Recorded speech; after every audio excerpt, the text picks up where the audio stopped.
무자격 업체가 3년간 100억 원대 군정보 암호 모듈 정비 용역을 수주했다는 군 납품비리 의혹 사건, 어제 YTN이 단독으로 전해드렸는데요. 알고 보니 이 업체 대표가 해당 외주 사업을 직접 기획한 국방정보본부 소속 부서에서 일했던 공무원인 것으로 확인됐습니다. 강민경 기자의 단독 보도입니다. 불 꺼진 어두운 복도에 사람의 인기척이라고는 찾아볼 수 없습니다.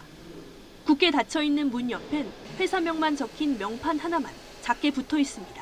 지난 2018년 이 업체를 만든 63살 A씨는 이듬해부터 자격도 없이 군 당국의 암호 모듈 정비 사업을 수주받아 3년간 100억 원을 챙겼습니다.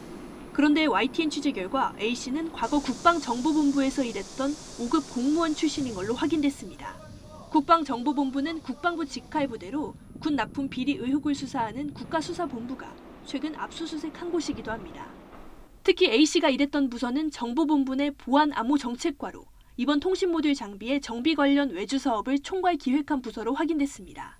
군 공무원이 군대를 나와 회사를 차린 뒤에 자신이 일했던 부서의 외주 사업을 3년간 독점 수주한 겁니다. 이 회사의 수상한 인맥은 A씨만으로 끝나지 않습니다. 회사 임원들도 예비역 장교들로 채워졌는데 감사와 이사는 육군정보작전 참모본부 정보 분야의 요직을 거친 간부 출신이었습니다. 사실상 군에서 정보 관련 업무를 해온 공무원과 고위 간부가 뭉쳐서 그간의 인맥을 활용해서 대규모 용역 납품 비리를 저지른 셈입니다. 실제 A씨와 임원들은 지난 2018년 회사를 설립한 후에 현역 군 간부들에게 노래방과 술자리, 선물 등 지속적인 접대를 해온 걸로 드러났습니다.